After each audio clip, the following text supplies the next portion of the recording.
Hello students, আমাদের চ্যানেলে তোমাদের সকলকেই স্বাগতম। আজকের ক্লাসে আমরা ক্লাস 7 এর রায়ো মার্টিন 2025 প্রশ্নবিচিত্রার ইতিহাসের ফার্স্ট সেমিটিভের 4 নম্বর স্কুলের প্রশ্নোত্তরগুলি করব। ইতিহাসের আগের মডেল সেটগুলির প্রশ্নোত্তরের ভিডিও তোমরা যদি দেখে না থাকো, তাহলে অবশ্যই আমাদের চ্যানেলে গিয়ে দেখে নিও। নিচে ডিসক্রিপশনে লিঙ্ক আমি দিয়ে রাখলাম। আর তোমরা যদি আমাদের চ্যানেলে নতুন হয়ে থাকো, তাহলে চ্যানেলটিকে সাবস্ক্রাইব করে পাশে থাকা বেল আইকনটি অলে প্রেস করে রেখো। তাহলে পরে ক্লাসের ভিডিওগুলি আমি আপলোড করলেই তোমাদের কাছে নোটিফিকেশন পৌঁছে যাবে। তাহলে শুরু করা যাক।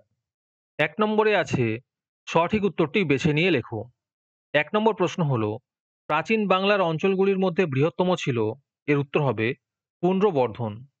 ২ নম্বর প্রশ্ন হলো, বখতিয়ার খলজি মারা যান, এর উত্তর হবে ১২০৬ খ্রিস্টাব্দে। ৩ নম্বর প্রশ্ন হলো, রামচরিত কাব্যের রচয়িতা হলেন, এর উত্তর হবে সন্ধ্যাকর নন্দী। তারপরে ২ নম্বরে আছে নিচের প্রশ্নগুলির এক কথায় উত্তর দাও। ১ নম্বর প্রশ্ন হলো, সকলোত্তর পথনাথ কার উপাধি ছিল, এর উত্তর হবে হর্ষবর্ধনের। ২ নম্বর প্রশ্ন হলো, পাল রাজাদের আদি বাসস্থান কোথায় ছিল, এর উত্তর হবে বরেন্দ্র এলাকায়। ৩ নম্বর প্রশ্ন হলো, লক্ষণ সেনের রাজধানীর নাম কি ছিল, এর উত্তর হবে বিক্রমপুর। ৪ নম্বর প্রশ্ন হলো, সুলতান মাহমুদের পিতার নাম কি, এর উত্তর হবে সবুকতিগিন। ৫ নম্বর প্রশ্ন হলো, রামচরিত কাব্যগ্রন্থটি থেকে আমরা কি বিষয় জানতে পারি, এর উত্তর হবে রামের সীতা উদ্ধারের কাহিনী।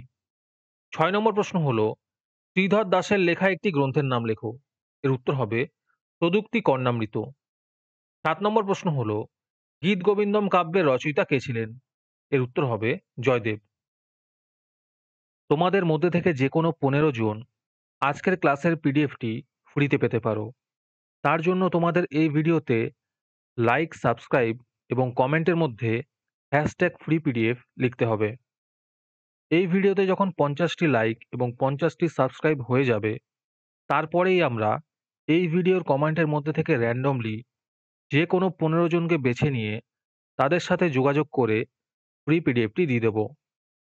আর যারা আগে থেকেই আমাদের চ্যানেলটি সাবস্ক্রাইব করে রেখেছো, তারা শুধু লাইক এবং কমেন্ট করলেই হবে। আর বাকিরা এই পিডিএফটি ৳2 দিয়ে আমাদের হোয়াটসঅ্যাপ নাম্বার 7501121499 এ যোগাযোগ করে নিতে পারো। তারপরে ৩ নম্বরে আছে নিচের প্রশ্নগুলির ২-৩টি বাক্যে উত্তর দাও।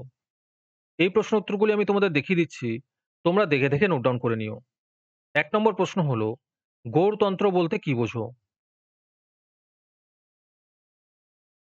একের অথবাতে আছে হিজরত কি? ২ নম্বর প্রশ্ন হলো, পঞ্চরত্ন কাদের বলা হয়? ২ এর অথবাতে আছে বর্জ্যযান বা তন্ত্রযান বৌদ্ধ মতের জন্ম হয় কিভাবে?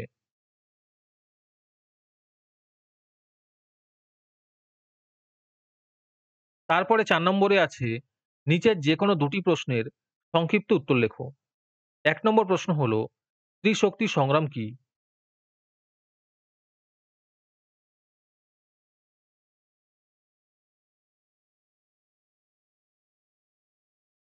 ২ নম্বর প্রশ্ন হলো, পাল ও সেন যুগে বাংলায় কি কি ফসল উৎপন্ন হতো? ২ এর অথবাতে আছে পাল শাসনের তুলনায় সেন শাসন বাংলায় কেন কম দিন স্থায়ী হয়েছিল? ৩ নম্বর প্রশ্ন হলো, দক্ষিণ ভারতে খ্রিস্টীয় নবম থেকে একাদশ শতকের মধ্যে বাণিজ্যের উন্নতির কারণগুলি লেখো।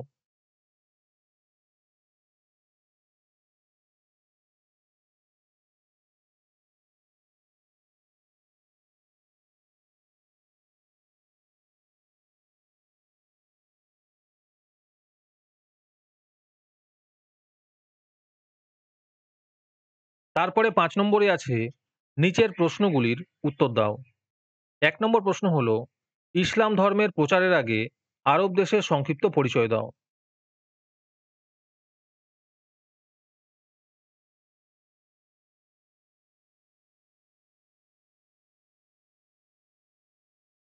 ১ এর অথবাতে আছে দক্ষিণ ভারতে চোল শক্তির উত্থানের পটভূমি বিশ্লেষণ করো।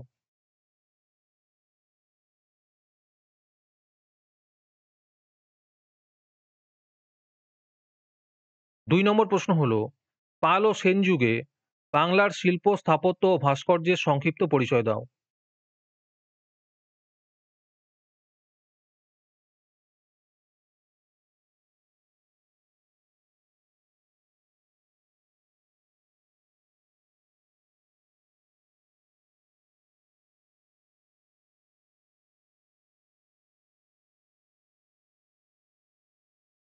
আজকের ক্লাসটি তোমাদের ভালো লেগে থাকলে অবশ্যই একটি লাইক এবং বন্ধুদের কাছে শেয়ার করে দিও।